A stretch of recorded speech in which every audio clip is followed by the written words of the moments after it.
Did you know over 1,000 complaints of police misconduct are filed every year in the U.S.? Today, we're diving into one shocking case of Officer Jake Simmons, who was caught maltreating a black middle school student, not once, not twice, but 3 times. How did this abuse stay hidden for so long? Let's uncover the truth.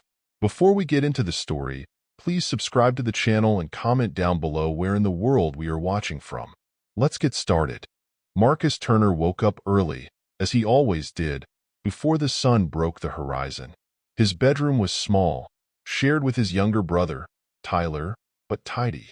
Posters of NBA stars and science fiction novels lined the walls, remnants of a world he could escape into when life became overwhelming.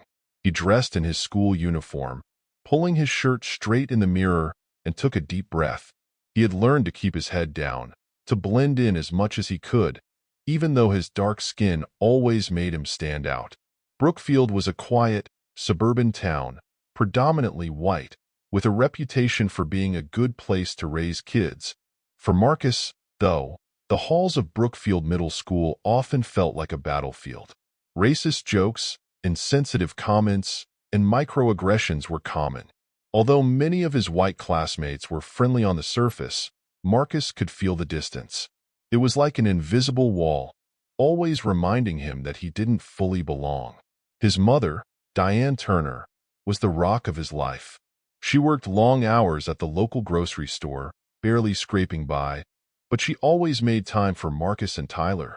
She was proud of Marcus for being smart, respectful, and hardworking, but she knew, deep down, that being black in Brookfield would make things harder for him. She reminded him every day to be careful, especially around authority figures. As Marcus sat down for breakfast, Diane gave him a tired smile. "You ready for today, baby?" she asked, handing him a plate of scrambled eggs. Marcus nodded, though his stomach twisted in knots.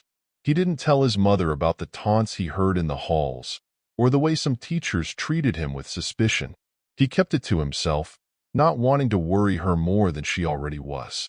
When he arrived at school, Marcus kept his head down, moving through the bustling hallways. The sound of laughter, chatter, and the occasional locker slam filled the air. He made his way to homeroom, where he took his seat near the back.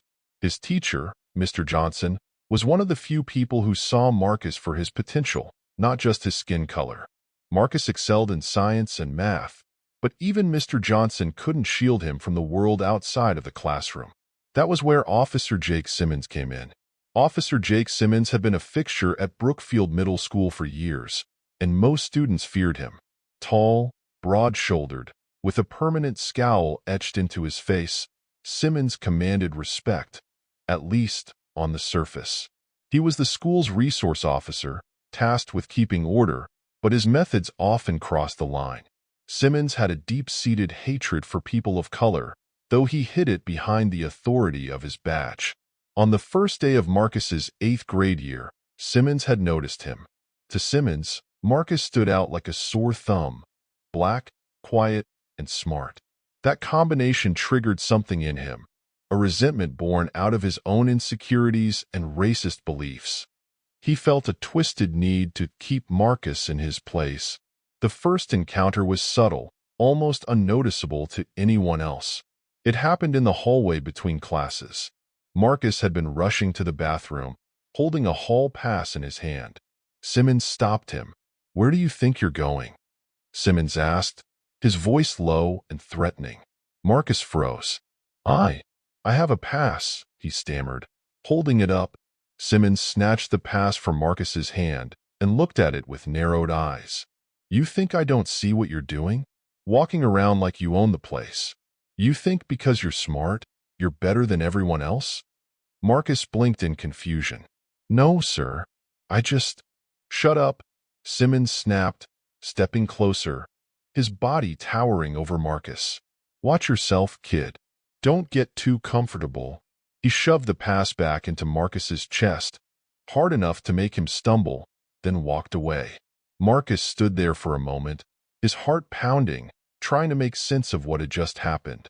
He'd never had a run-in with the police before, let alone the school's officer. He told himself it was just a bad day for Simmons and that it wouldn't happen again. He was wrong. 2 weeks passed without further incident, and Marcus began to relax, thinking the encounter with Simmons had been a one-time thing. But then it happened again. It was a typical Wednesday afternoon, and Marcus was heading to the library during lunch to work on a science project. The hallways were mostly empty, with only a few students lingering near their lockers. Marcus rounded the corner when he saw Officer Simmons standing near the entrance to the library, arms crossed over his chest. Marcus's pulse quickened. He kept his eyes down and tried to walk past quickly, but Simmons stepped into his path. "Where do you think you're going?" Simmons asked, his voice cold and hard. "I'm going to the library," Marcus replied, trying to keep his voice steady. "You got a pass?" Marcus fumbled with his notebook, pulling out the slip of paper his teacher had given him. Simmons grabbed it from his hand and crumpled it up without even looking at it. "Listen to me, boy," Simmons growled, stepping closer until his face was inches from Marcus's.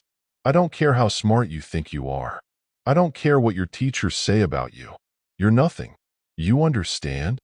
Marcus felt his breath catch in his throat. He wanted to run, but his feet felt glued to the floor. He could feel the cold metal lockers pressing into his back as Simmons leaned in closer, his breath hot and foul. "You think you can walk around here without showing some respect?" Simmons sneered. "You're lucky I don't haul you in for loitering." "I wasn't," Marcus started, but Simmons cut him off, shoving him hard against the lockers. "Shut your mouth," Simmons spat. "Next time, you're gonna find out what happens when you disrespect me." With that, he turned and walked away, leaving Marcus standing there, trembling with fear and rage. The bell rang, signaling the end of lunch, but Marcus stayed where he was, unable to move. He had never felt so powerless, so small. After the hallway incident, Marcus's world shrank. He no longer felt safe at school, a place that should have been a refuge for learning and growth. He began to avoid the hallways during lunch, choosing instead to eat quickly in the cafeteria and stay close to crowded areas where Simmons wouldn't be able to corner him. His grades, which had always been excellent, began to slip.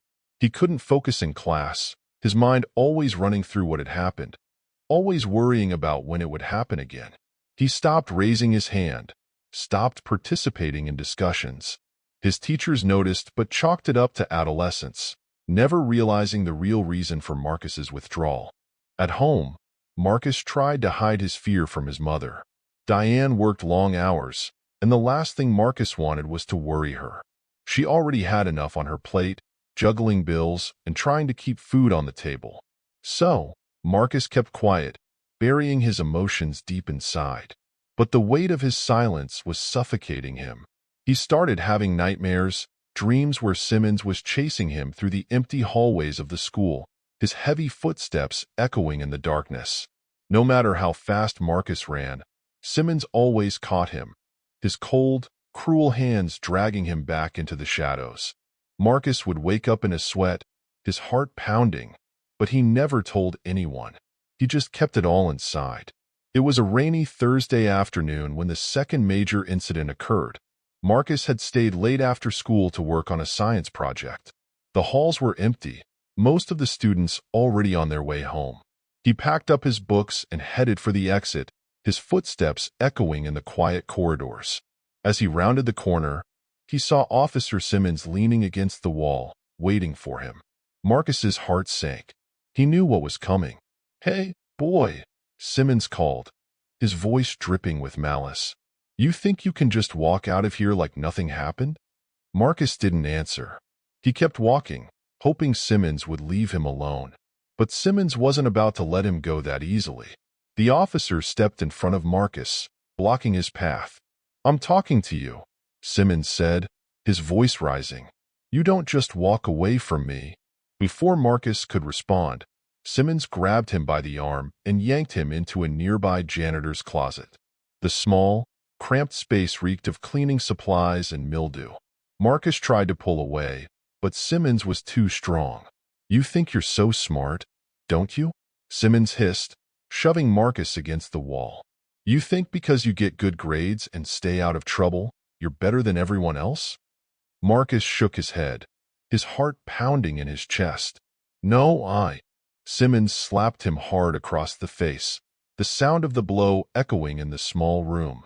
Marcus's vision blurred as pain exploded across his cheek. You don't speak unless I tell you to, Simmons growled. Understand? Marcus nodded, tears welling in his eyes. He had never felt so helpless, so utterly at the mercy of someone else's hatred. After the second assault, Marcus was a shell of himself. He withdrew even further from his friends and teachers, avoiding eye contact, barely speaking unless spoken to. His grades continued to slip, and even his passion for science, something that had always brought him joy, began to fade. At home, Diane noticed the change.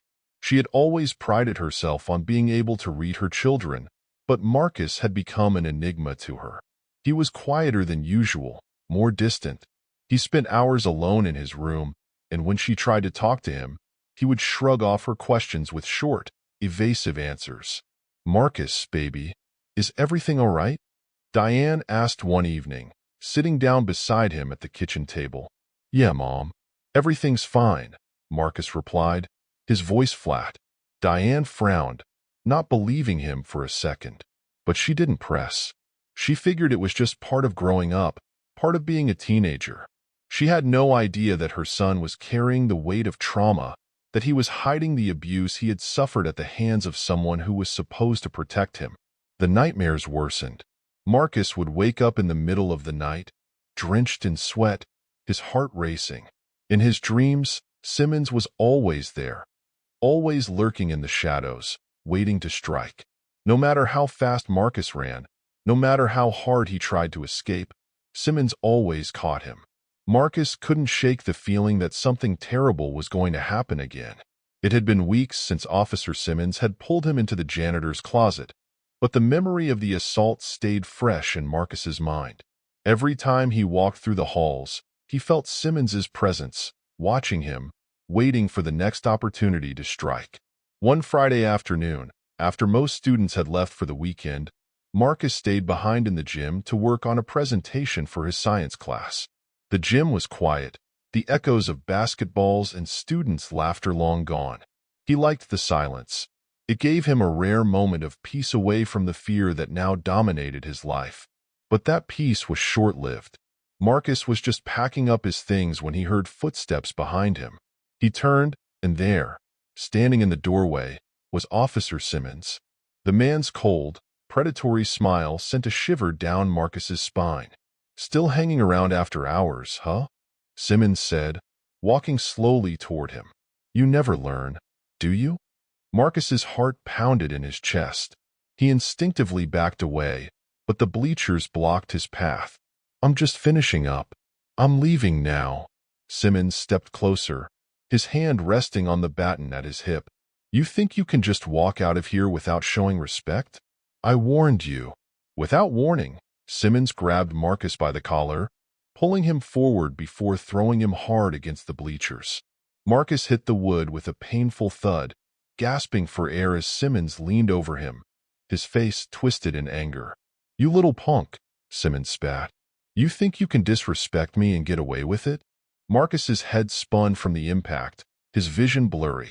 He could barely process the words. All he felt was fear, an overwhelming, all-consuming fear. He wanted to scream, to fight back, but he knew it was useless. But what neither Simmons nor Marcus realized was that they weren't alone. The gym's newly installed security cameras, meant to monitor student safety, had captured every second of the encounter. The gym remained empty after the attack, but the footage didn't stay hidden for long. Later that night, the janitor, Mr. Lewis, was cleaning the gym when he glanced at the security monitor in his office. It was part of his nightly routine to check the footage before locking up for the night, but nothing could have prepared him for what he saw. At first, the grainy footage seemed normal, just a student finishing up some work. But then Officer Simmons appeared. Mr. Lewis's heart sank as he watched Simmons grab Marcus and throw him into the bleachers, as clear as day. The sound was muted, but the violence was unmistakable. Mr. Lewis didn't hesitate. He knew he had to report this immediately. Early the next morning, he took the footage to the school principal, Mrs. Keller. As she watched the tape, her face turned pale with shock. She paused the video at the moment Simmons hit Marcus, her hands trembling. "This can't be happening," she whispered. "Not in my school." Without delay, Mrs. Keller called an emergency meeting with the school board. She also called Marcus's mother, Diane, asking her to come to the school immediately. Diane arrived at the school, worried but unsure what to expect. When she entered the office and saw Marcus sitting there, his face tense with emotion, her heart broke. But nothing could have prepared her for what came next. "Mrs. Turner, we have something to show you," Mrs. Keller said, her voice heavy. She played the footage. Diane's eyes widened as she watched the video, her breath catching in her throat. The anger, the helplessness, the pain all crashed over her at once. Tears welled up in her eyes as she reached for Marcus's hand. "Why didn't you tell me?" she whispered, her voice trembling. "I was scared, Mom," Marcus replied softly, his voice choked with emotion. "I didn't know what to do." The footage leaked to the media within days, spreading like wildfire through the town. Brookfield, a place where racism had long simmered beneath the surface, was now thrust into the national spotlight. News outlets picked up the story, broadcasting the video of Officer Simmons's abuse across the country. The images of Marcus being assaulted in the gym played on repeat, fueling outrage in the Black community and beyond. Protests erupted outside the police station and school district office. Black residents, long silenced by fear of retribution, finally found their voice. Civil rights activists and leaders descended on Brookfield, demanding justice for Marcus and accountability for Officer Simmons. Signs reading "Justice for Marcus" and "End Police Brutality" filled the streets, while chants of "No justice, no peace" echoed through the town. Diane stood at the center of the protests, holding Marcus's hand. She had always been a private person, but now her son's pain was on full display for the world to see. She spoke to reporters with quiet dignity, her voice shaking but resolute as she demanded justice for her son and for the countless others who had suffered in silence. Officer Simmons, meanwhile, was suspended from duty pending an investigation. But for many in the community, suspension wasn't enough. They wanted Simmons gone, his badge stripped, his career over. The pressure on the police department was immense, and the town's leadership struggled to contain the growing outrage. Brookfield had been forced to confront its dark underbelly, and the town would never be the same. The protests continued to grow, and the police department found itself backed into a corner. Simmons had become a liability, his actions indefensible in the face of overwhelming evidence. Behind closed doors, the police chief and town officials discussed their options. They knew they had to act swiftly to quell the unrest. Under immense public pressure, Simmons was forced to resign from his position. The announcement was made at a press conference, where the police chief expressed regret over the incident and vowed to implement new policies to prevent such abuses of power in the future. But his words rang hollow to those who had been fighting for real justice. Simmons left the police force in disgrace, his once respected career now a stain on the department's reputation. He never apologized publicly for what he had done, and many suspected he never truly felt remorse. In his mind, he had been the victim, a man caught in the crossfire of a witch hunt against police officers. But no one cared about his excuses anymore. He was gone.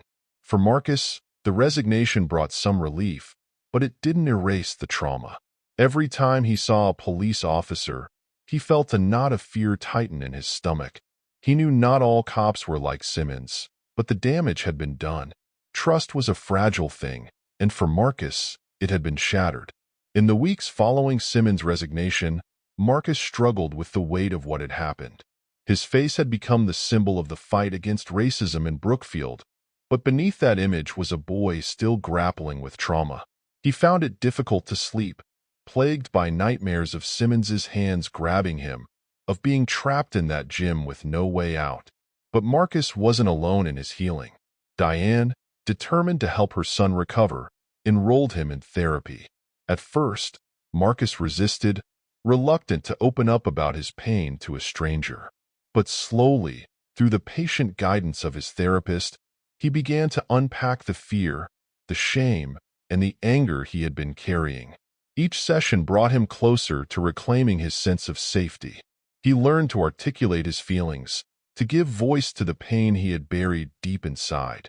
His therapist helped him understand that what had happened to him wasn't his fault, that Simmons's actions were born of hate, not anything Marcus had done. School was still hard for Marcus, but things began to change. His classmates, many of whom had been indifferent or oblivious to the racism around them, now looked at him differently. Some offered words of support, while others kept their distance, unsure of how to navigate the newfound racial tension in their school. But Marcus didn't care anymore about fitting in. He had learned that his voice mattered, that he had a right to be heard. Brookfield was forever changed after Marcus's story came to light. The protests had subsided, but the conversations they sparked lingered. The town's leaders, feeling the weight of the community's demands, began to take action. The police department underwent a series of reforms aimed at improving accountability and transparency. Body cameras were made mandatory for all officers, and new policies were implemented to ensure that incidents of misconduct were addressed swiftly and publicly. The school district also made changes. New guidelines for school resource officers were put in place, and sensitivity training was required for all staff. Marcus's case had opened the door for other students to come forward with their own experiences of racial discrimination, and the district was forced to confront its role in perpetuating a culture of silence. Marcus, now a voice for change in his community, found strength in speaking out. He participated in community panels, sharing his story with others who had experienced similar traumas. He became a leader in the fight against racism, not just in Brookfield but beyond. The scars of his ordeal would never fully disappear, but Marcus had learned that healing was possible, and that in standing up for himself, he had also stood up for countless others who had been silenced by fear. As Brookfield slowly began to reckon with its past, Marcus knew that the battle for justice was far from over. But he also knew that, for the first time in his life, he had the power to make a difference. What do you think should happen to officers like Simmons? Leave your thoughts in the comments, subscribe to hear more stories like this, and check out our videos on police accountability and community justice.